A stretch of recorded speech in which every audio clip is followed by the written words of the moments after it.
Welcome back to my hardcore nuzlocke of Pokémon Emerald using only single stage Pokémon. In the last episode, we faced off against Wally, reached the Pokémon League, and went over our team review for the Elite Four and Champion. And now, we look to finish not only this series, but the first chapter for the Grumpy Gengar channel. Starting the channel and covering Ruby, Sapphire, and Emerald over the last several months has been nothing short of an amazing experience. You guys have all been so positive and welcoming, and I continue to learn so much about Pokémon from everyone with every new video that I post. I'm really looking forward to diving into the other games with you guys, and I hope you are excited as well. Now, let's end Season 1 with a bang. Let's do this.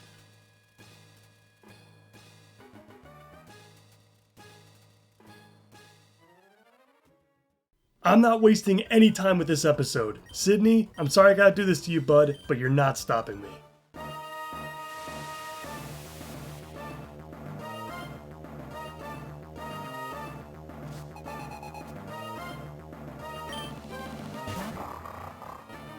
Mightyana's up first, and I send in Tropius to deal with him. Intimidate doesn't affect Tropius in the slightest, and the combination of Tropius' defenses paired with that 9-level gap between himself and Sidney's puppy, yeah, this isn't going to be much of an issue. A few magical leaves and Giga Drains, and Mightyana goes down.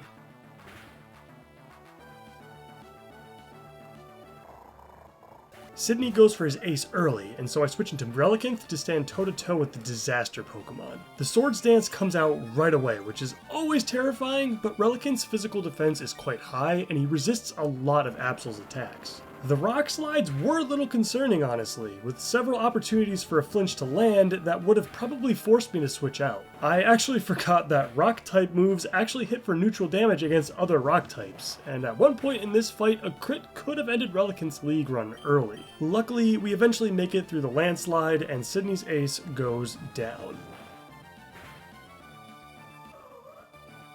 Next up is Cacturne, and our Kecleon should have a field day with this one. After taking a few hits from Needle Arm and Feint Attack, a single Ice Beam erases the cactus from existence.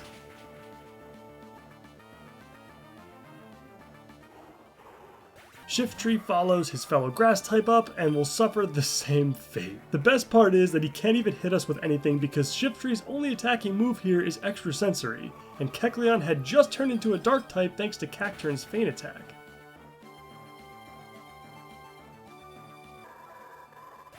Sidney sends out his final Pokemon, and, well, I think we all know what happens next.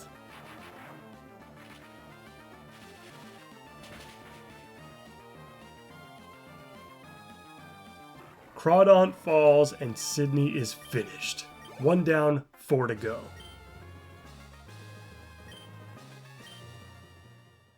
Alright, Phoebe, Sidney went exactly as expected. Let's see if you got any surprises for us.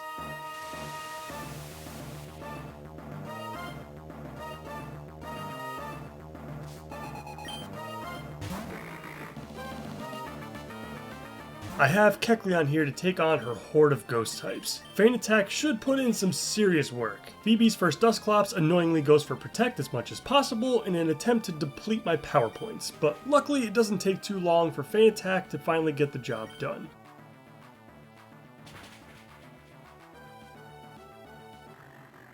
Phoebe sends out the first Banette, and I decided to switch into Sableye since I'm fairly confident in Shadow Ball killing here. Unfortunately, what I did not account for until it actually happened was the burn from Will-O-Wisp. I don't really care so much about the damage over time effect, as much as the reduction in Sableye's physical attack stat. Well, it looks like I'll only be using Sableye for one Banette, and not both. In the process of throwing out my Shadow Balls, Banette spams Grudge in an attempt to completely deplete our Shadow Ball PP. I'm not really all that worried about it though, as the burn is going to be too annoying to deal with moving forward, and Sableye isn't going to be used at all to deal with anything else at this point.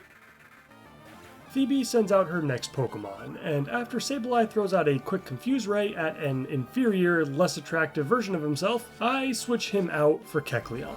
Kecleon's color change ability here is just pretty good overall, as Sableye is forced to use Feint Attack first, and then Shadow Ball, and then it can actually hit us for something more than just not very effective damage. It does not get to that point, as a second Feint Attack from Kecleon is enough to take Sableye out.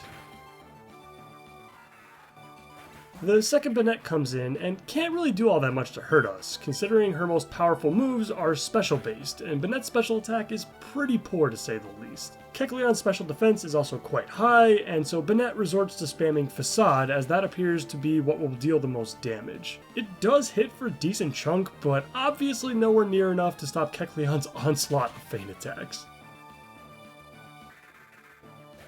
Phoebe's ace finally comes in, and while this second Dusclops does have some great coverage options, its offensive stats are so low that it shouldn't give our remaining team members too much of an issue. I predicted the Earthquake on Kecleon and switched into Tropius to negate it. I keep Tropius in for another turn, knowing that he'll be just fine taking at least one Ice Beam or a Rock Slide perhaps. The Ice Beam does come out and deals quite a lot, and so I go for another switch, this time into Minun. There's no reason to rush at this point, so I go for the longer game. After switching in, I have Minun go for the Encore to lock Dusclops into using Ice Beam for the next several turns. From there, I can throw out a Thunder Wave and a few Charms to force Dusclops into critting us to actually get any meaningful physical damage in with Earthquake. What's really nice about Encore is that it will tell you when the effect has ended after the turn is actually over. The effect doesn't have a chance to end in the middle of a turn, or as the turn is starting, like Sleep or Confusion. After Minun takes enough damage, I switch into Relicanth to see if he can bring this one home.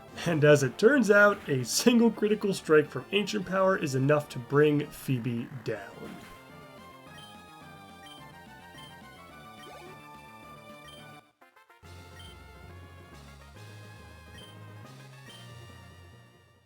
Some twists and turns with Phoebe for sure, but nothing too scary yet. Glacia, on the other hand, is a little more concerning.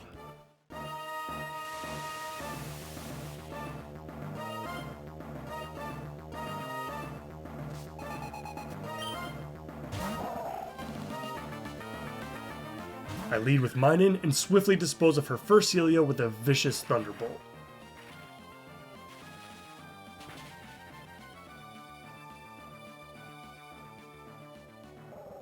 The first Glalie comes out, and thankfully it's not the one that explodes. I switch into Relicanth and take the incoming Icy Wind. I don't believe the speed drop really matters at all here, as Relicanth should always be slower anyway, and I start going for Ancient Powers while Glalie switches to Crunch. The damage from Crunch is definitely more significant, but Ancient Power is hitting a lot harder. Glacia goes for the full restore, which could open the door for a potential Omni boost at some point, fingers crossed. After getting hit with another Crunch, another Ancient Power takes Glalie out. The exploding one comes in next, and I decided to stay in to go for a rest to heal back up. Glalie goes with Hail, which I'm fine with overall. I don't really think any of its other attacking moves would have brought Relicanth down anyway, even with a crit. After Relicanth is all rested up, he is awoken with the Chesto Berry, and I go on the offense again. The incoming Ice Beam is pretty insignificant, and my Ancient Power is most definitely not. The first Glalie must have had a nature that boosted physical defense. It's the only explanation I have for one-shotting the second one with an additional 2 levels attached to it. Things have been going very smoothly so far, but now we've got this big boy to figure out. There is no way Relicanth is going to survive here, so I have to make a switch, and I decide to go into Kecleon. I'm fully expecting the Surf here, and this is definitely helpful since Kecleon's color change will now morph him into a typing that will resist Walreign's most powerful attacks. The hail damage is really not feeling so great though, and hopefully that doesn't play a factor into how the rest of the fight goes. I went for the Ancient Power first to see if I can get lucky with an Omni boost, but unfortunately no luck was there. After the Citrus Berry does its thing, I decide to go for one more as I'm fairly confident I can take this next hit.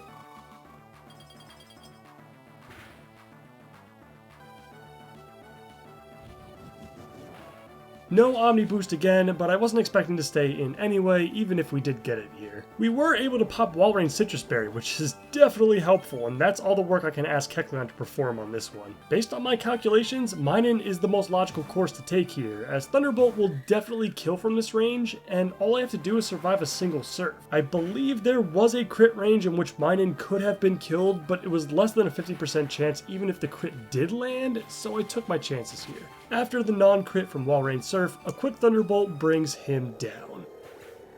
And with Glacia's other Celio bringing up the rear, I just keep Minun in to finish the job.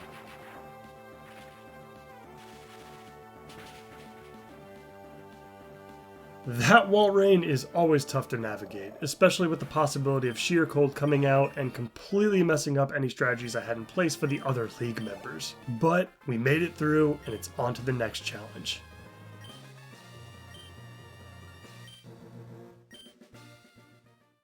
Next up is Drake, and what would transpire in this battle would be unlike anything I have ever experienced. Strap in, because this one was wild.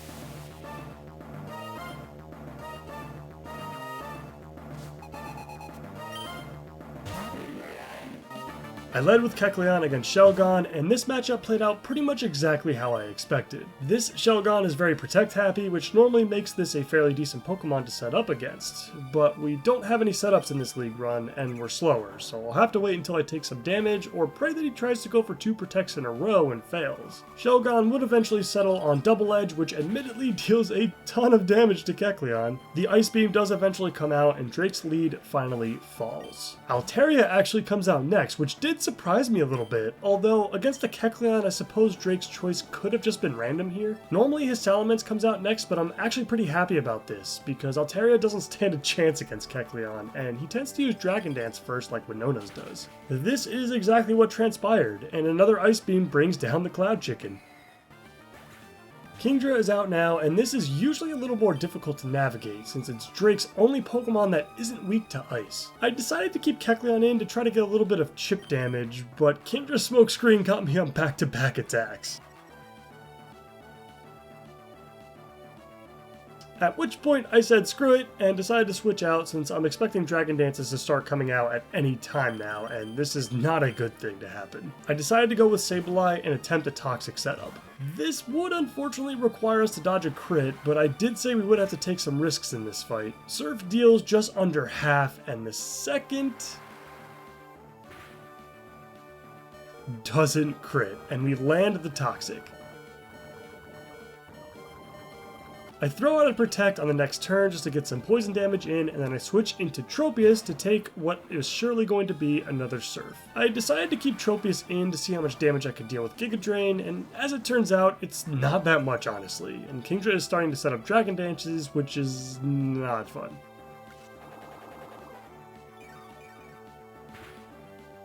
At this point, it looks like Kingdra's health is low enough that Drake will probably want to go for the full restore, which is not a great situation for us, but it does give us the opportunity to cleanly switch into something else at least. So I decided to go with Minun, and the idea would be to set up Paralysis here. But in a bizarre turn of events, Drake doesn't go for the full restore and decides to switch out as well, this time for his Salamence. Very interesting move from the AI there. I'm actually pretty good with this situation though, as I know Minun is faster, and getting up a Thunder Wave would be huge. Keywords there, would be. The Thunder Wave does land, and I even get in a Charm as well for good measure, although I did have to risk a crit for that, so I'm not entirely sure it was worth it. But now, oh boy. Now we get into the main event. This battle between Corsola and Salamence is a statistical oddity.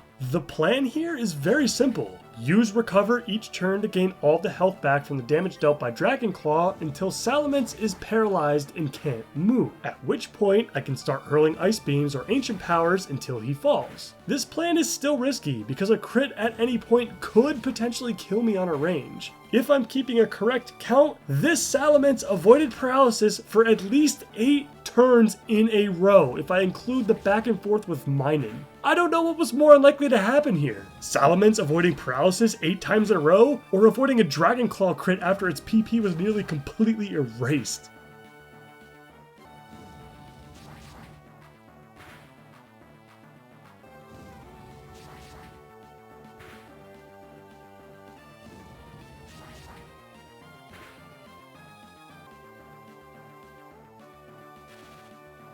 But ironically, you know what has better odds? Hitting the Omni Boost on my first Ancient Power that I can actually use.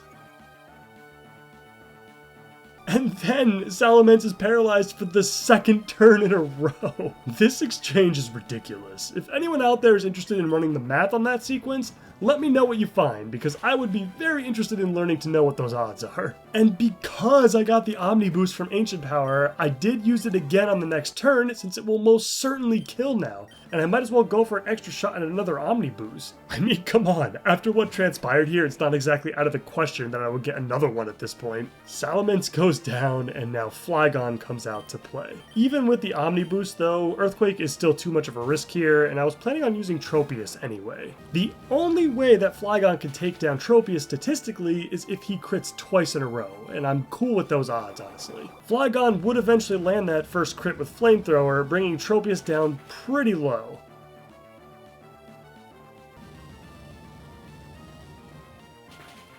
But luckily the follow-up does not crit, and we're able to use a few healing moves to top ourselves off again.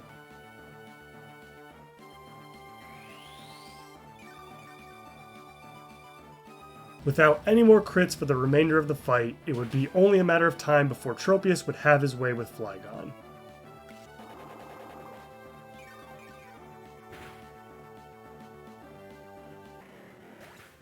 Drake sends out his Kingdra again, and this time decides to heal it up with a full restore. This got very scary actually, as the majority of my team was pretty beat up at this point, and I didn't have much else to lean on, especially if Kingdra starts to go for Dragon Dances again. And spoiler alert, it would start dancing several times on us eventually. Not a fun situation to be in, but we do have ways out of this. After the scary crit on Tropius,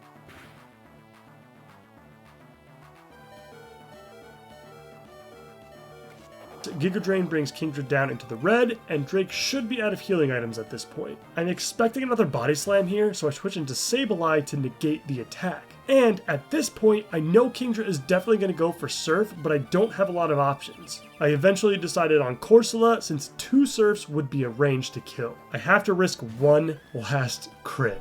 Please.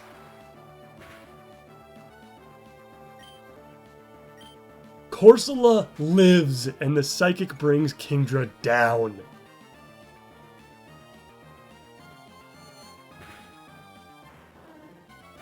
That is one of the most unique and also stressful Drake fights I've ever experienced. I'm super proud of the team for pulling that one out, and no one had to be sacrificed.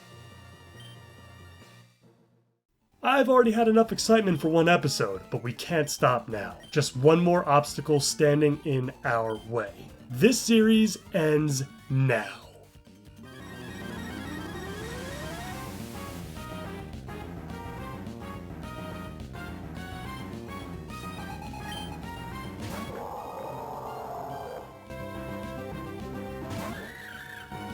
One of the smallest against one of the biggest, but these Thunderbolts don't discriminate, and Minun's first draws blood immediately.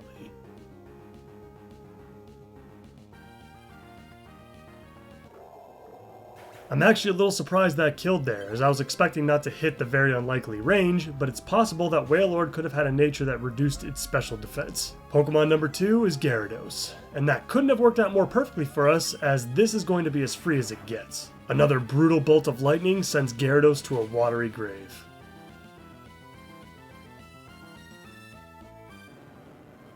The Whiscash comes out next as expected, and so I switch into Tropius to negate the Earthquake. It doesn't matter much what this thing tries to do, as Tropius is expertly equipped to deal with whatever Whiscash throws at him. After some back and forth, Wallace does decide to throw out the Hyper Beam as a last resort before Whiscash goes down. Smart play, as that definitely has the most impact on this matchup, and will make things a little bit more awkward for us than it would have been.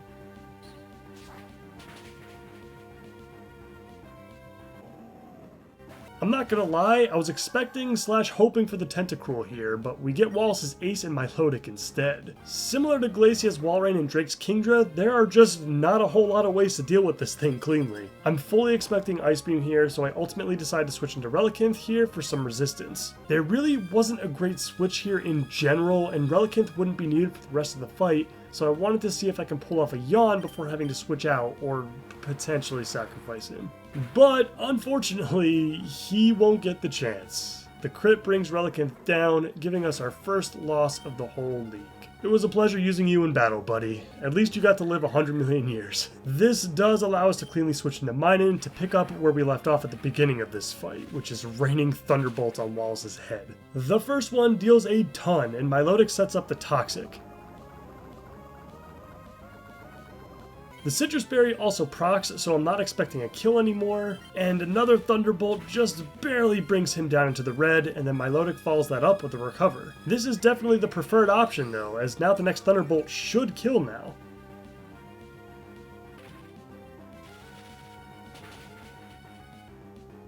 And it does. Next up is Tentacruel, and I decide to switch Minun out to reduce the poison damage coming from Toxic. This will allow me to potentially take a hit later on if I happen to be slower, which it's very close. It could even be a speed tie, honestly, with Tentacruel. I send Sableye out to try and bait Tentacruel into using some Hydro Pumps. If I can get him to waste a few on Sableye, that would make the matchup a lot easier for our Corsola to navigate around. We are able to get Tentacruel to use a few, but the last one would unfortunately crit, and Sableye is the next to fall. You were fantastic as always, buddy. A key member of our run, and I thank you for your services. Corsola is now up next, and all I have to do is avoid a crit from the remaining Hydro Pumps, and I should be in great shape. We avoided the first one, and then the last one. That's definitely big for us, but now we're put on a timer with Toxic, so it's time to start throwing out Psychics.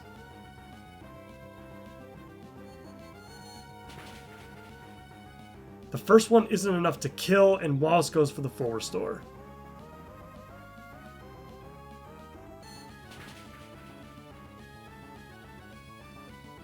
With Toxic starting to ramp up, I decide to switch into Kecleon to alleviate some of that poison damage for now. Kecleon takes the incoming Ice Beam and then takes the following Toxic.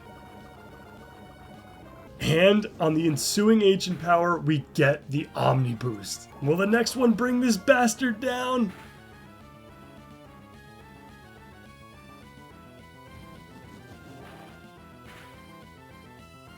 Just barely not enough, and unfortunately that means another full restore. Damn. There's no sense in switching out at this point, it's just too risky. So Kecleon is going to have to lay it all out there. Give us a crit, buddy, come on.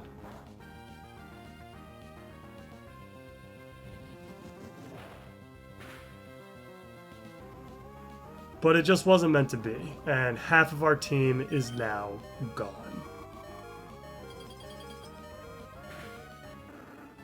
I'm gonna miss him the most. This was the first Kecleon I have ever heavily played with, and I was very impressed and pleasantly surprised with what he's able to do for the team. One of the best members of this run, for sure. Thankfully, Minun does outspeed, and another Thunderbolt finally brings Tentacruel down.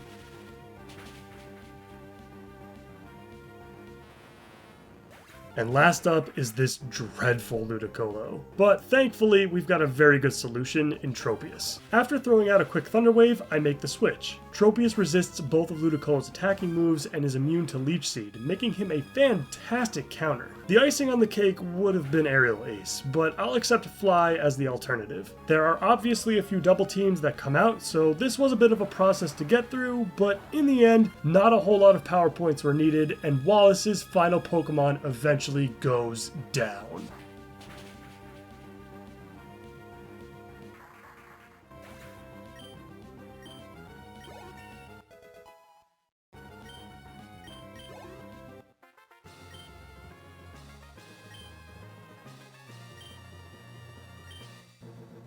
And with that, this series and season are now over. Another fantastic playthrough in the books, and it only took a single attempt. I loved all of the new Pokemon I got to play around with, but especially the Rainy Route Pokemon in Castform, Tropius, and Kecleon. All three played hugely important roles throughout most of the game, and I've gotta say, my opinion on each has shifted quite a bit as a result. I really hope you guys enjoyed the series and the first season of Grumpy Gengar. In the meantime, as usual, please like the video if you liked it, and subscribe for more content like this. That's it from me. I'll see you guys in Sinnoh.